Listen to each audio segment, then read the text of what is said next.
60 লক্ষ মানুষের বিরুদ্ধে আজকে মিথ্যা মামলা দেওয়া হয়েছে।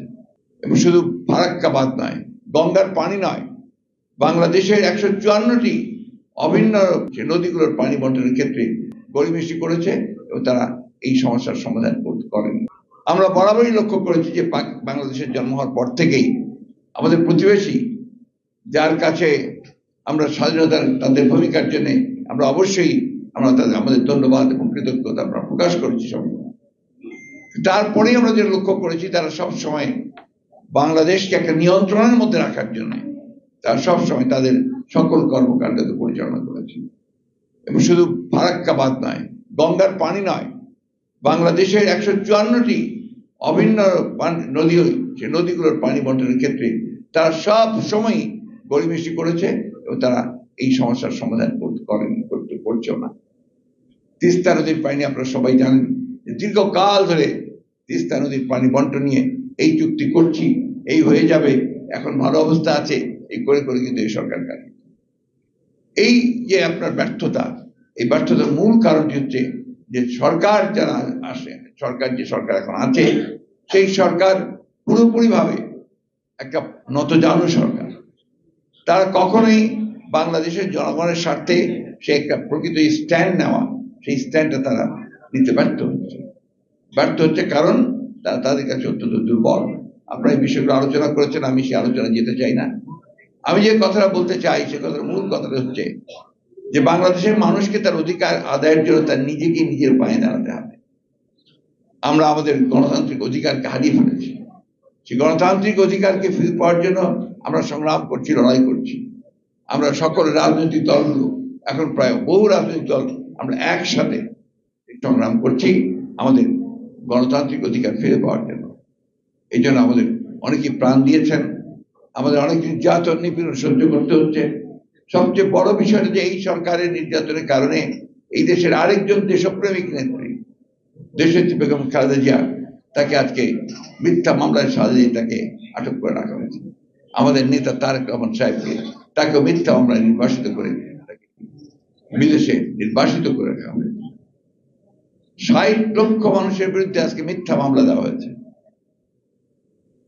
এই কয়েকদিন আগে আপনার 7ই জানুয়ারি নির্বাচনের পূর্বে মাত্র 3 দিনে 27,000 নেতা কর্মীকে গ্রেপ্তার করা হয়েছে এবং আজকে এখনো সেই নির্যাতন নিপীড়ন চলছে। আমাদের নেতা কর্মীদেরকে, গণতন্ত্রের জন্য যারা আন্দোলন করছেন নেতা কর্মীদেরকে সাজা দিয়ে তাদেরকে কারাগারে পাঠানো হচ্ছে। এর মূল কারণটাই হচ্ছে যে আজকে এমন একটা সরকার দখলদারিত্ব নিয়ে ক্ষমতায় বসে আছে, যাদের একমাত্র কাজ হচ্ছে যে তারা তাদের স্বার্থ এবং তাদের প্রভুদের স্বার্থকে রক্ষা করার জন্য তারা আজকে জনগণের উপর নির্যাতন নিপীড়ন চালিয়ে যাচ্ছে। আজকে ফারাক্কার সমস্যার সমাধান হবে কি করে? তিস্তার সমস্যার সমাধান হবে কি করে? অন্যান্য অভিন্ন নদীগুলোর সমস্যার সমাধান কি করে হবে? কারণ তারা তো দখলদারিত্ব করছে এখানে, তারা তো একটা বিশেষ দায়িত্ব নিয়ে এই সরকার ক্ষমতা দখল করে আছে। আজকে এই সরকার জনগণের সরকার নয়, কোন নির্বাচনই তারা করে না। নির্বাচন করলে তারা জানে যে তাদের একটা ভূমিধস পরাজয় হবে, তারা নিশ্চিহ্ন হয়ে যাবে। সেই কারণে বিভিন্ন কৌশলে তারা এখানে নির্বাচন একটা দেখিয়ে তারা ক্ষমতায় টিকে থাকে। বন্ধুরা, আজকে বাংলাদেশের সকল উন্নয়ন যেটা বলা হচ্ছে এটা সম্পূর্ণভাবে একটা মিথ।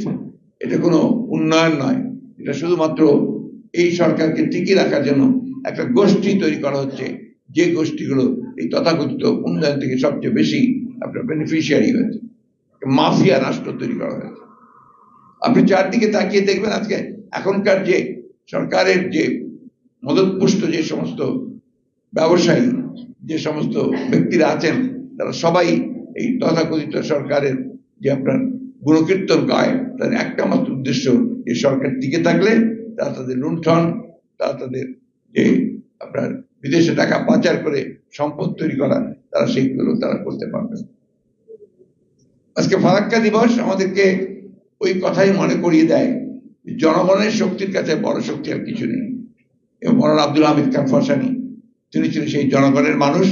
তিনি সবসময় জনগণের কথা নিয়ে বলেছেন, জনগণের জন্য সংগ্রাম করেছেন, কোনোদিন ক্ষমতার আশেপাশেও যাননি, জনগণের স্বার্থ রক্ষার জন্য সবসময় লড়াই করেছেন।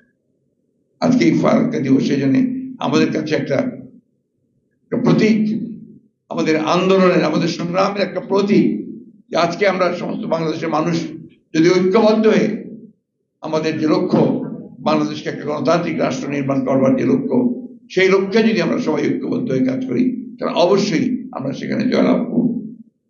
অন্য কোনো শক্তি আমাদেরকে প্রতিহত করতে সক্ষম হবে।